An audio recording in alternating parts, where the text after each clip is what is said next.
Hello and welcome to Chatterbox. My name is Matthew, I'm from England, and I've been an English teacher for 4 years, as well as being a project manager for an international company.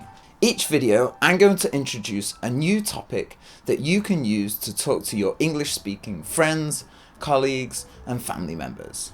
I will show you how to start conversations, have meaningful interactions, and build better connections with people. But most of all, I'm going to show you how you can use the English that you already know and start speaking to people. In each episode, I will use clips from movies, from TV shows, from songs, and even from news articles as well. Now, this is going to be real English. There's going to be some words or some sentences that you don't understand straight away, and that's absolutely fine. The idea is that you can listen, get the main idea of each sentence, and learn how you can use it in your own conversations in the future. Throughout the episode, there's going to be lots of opportunities to practice, so please be ready to type in your answers into the comment box and share it with everyone else. Today's topic is compliments. So what is a compliment? A compliment is something that you say to someone to show that you like them, that you are really happy that they helped you, that you are really happy with what they are doing, and generally just to show your love and appreciation for other people. So, for example, someone might say to me, "Wow, I love your beard." And I could say, "Well, thank you." So that's a compliment. It's picking something out and saying, "Wow, I like that about you." Some compliments can be romantic, some compliments can be very sweet, and some compliments can again just show that you appreciate someone helping you. The compliment could be said to a colleague, the compliment could be said to a friend, or it could be said to your romantic partner as well. Okay, so let's check out an example. "I love you even when you're sick and look disgusting." So this example is from a film called Love Actually. "I love you even when you're sick and look disgusting." Have you seen it? If you haven't, it's a great movie to watch to learn English because the accents in the movie are all very authentic and they're also very clear as well. So let's listen again. Can we hear exactly what the compliment was then? "I love you even when you're sick and look disgusting." So the compliment was, "I love you even when you're sick and look disgusting." Wow, so that's quite an interesting compliment, really. So what do you think? Do you think that compliment would be to a romantic partner? Do you think it would be to a friend? Or would it be to a colleague? Okay, well, it's definitely not going to be to a colleague, but what do you think? So what is the sentence structure that they're using in this compliment? I love you even when. Now, this is such a great sentence structure for a compliment because it shows that you love the person even when something is bad. So in this example, the bad thing is when the person is sick, or when the person looks disgusting. Obviously disgusting means something really horrible, something really bad. So even when they're really sick, when they look really bad, he still loves her. So now, try and come up with an example of your own. Try and think of maybe a family member or a romantic partner or a best friend, someone that is really close to you. Okay, now think, what's their worst moments? When is it not so great for them? So maybe it's when they're tired, maybe it's when they're hungry, maybe it's when they're even just a little bit angry. Okay, so how can you turn that into a nice compliment? So, I love you even when you are hungry. Or I love you even when you are angry. Okay, and then what can you add to that sentence to make it even more real and even more exciting? So you can say, I love you even when you're angry. You look so cute when you're angry.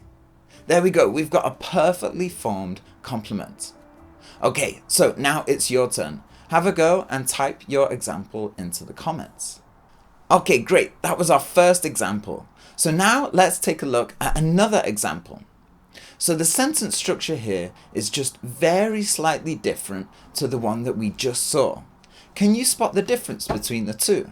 I love that you get cold when it's 71 degrees out. I love that it takes you an hour and a half to order a sandwich. I love that you get a little crinkle above your nose when you're looking at me like I'm nuts. I love that after I spend a day with you, I can still smell your perfume on my clothes. And I love that you are the last person I want to talk to before I go to sleep at night. Okay, so that was quite a long clip. But don't worry too much. As I said at the start, it's not about being able to understand every single word.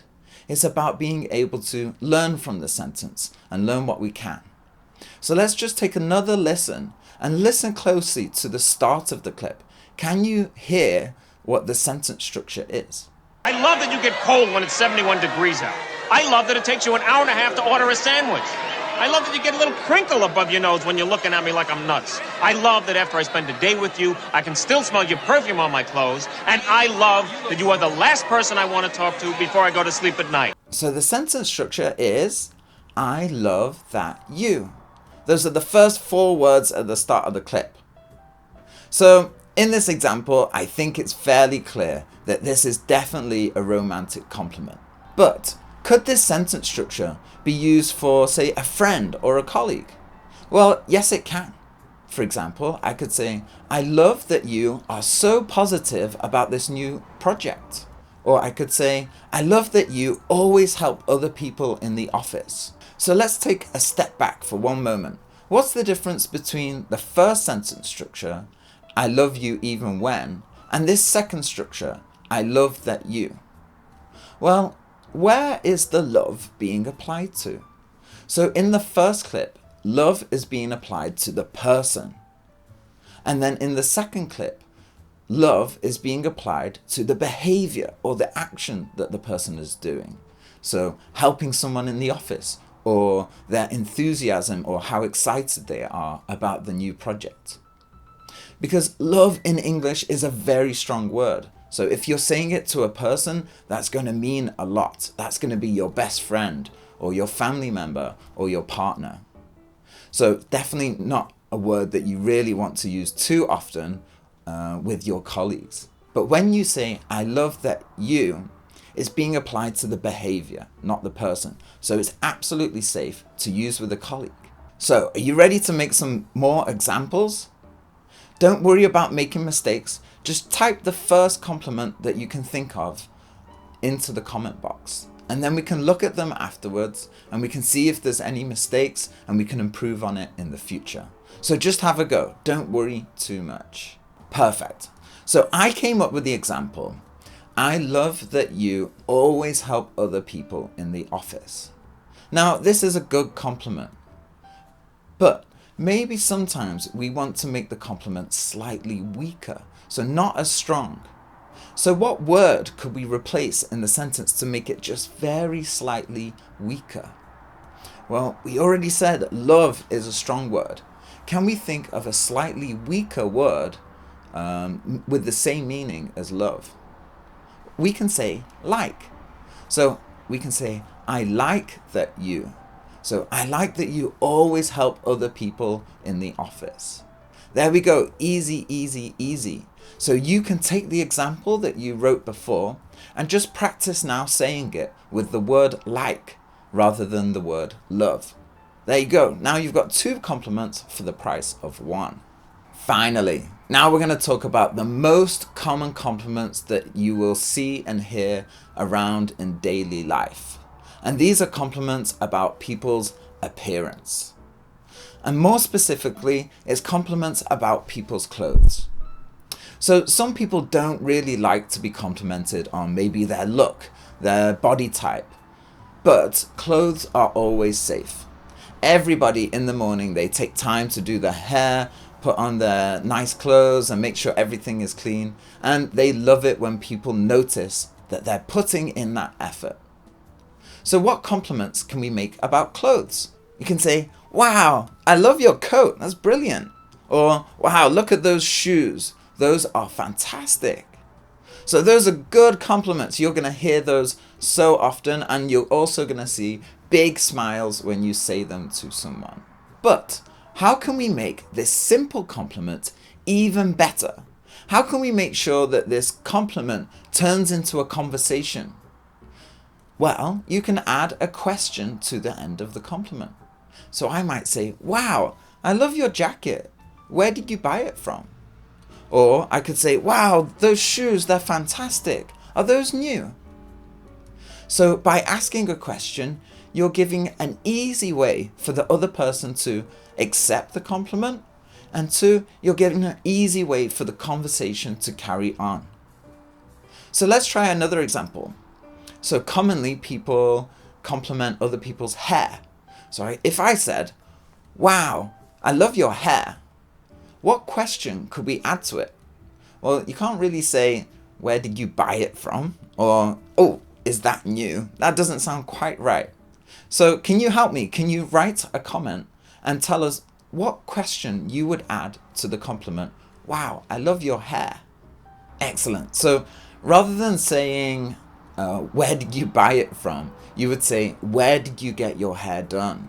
Yeah, so that's probably the closest meaning that we're going for there. But it could be more specific. Say perhaps it looks particularly soft or particularly shiny. Then you could say, how did you get it so shiny? How did you get it to look so soft? And maybe if it's a close friend, you want to know how they made their hair into that style. So, wow, I love your hair. How did you do that? Or, wow, I love your hair. Can you show me how to do that style? So it's so easy just to add a question to make the compliment more sincere and to make sure the conversation keeps on flowing. So there we go. We've done 3 separate sentence structures for how to make a compliment. First of all, we said, I love you even when. And then next we said, I love that you. Then we made a slight change to say, I like that you, to make it slightly weaker so that you could use it with everyone without any worry. And then finally, we talked about how you can give compliments to clothes, and more importantly, adding a question to the compliment. So if you would like to practice doing compliments, I would suggest picking 2 or 3 of the closest people around you. So maybe it's your parents, maybe it's your best friend or colleague, or even a partner. Think about what they are like, what you really like about them, and try to come up with 3 compliments using each of the new sentence structures. And once you've done that, then add a question to each of the compliments. Now finally, I'm going to leave you with one last clip. So this clip is a little bit funny. It's from a comedy movie called Napoleon Dynamite. I want you to have a listen and think, well, do you think this is a good compliment? If it's not such a good compliment, how could you make this compliment better? And who do you think you could say this compliment to? I see you're drinking 1%. Is that because you think you're fat? Because you're not. You could be drinking whole if you wanted to. So thank you for watching, and please tune in for the next episode.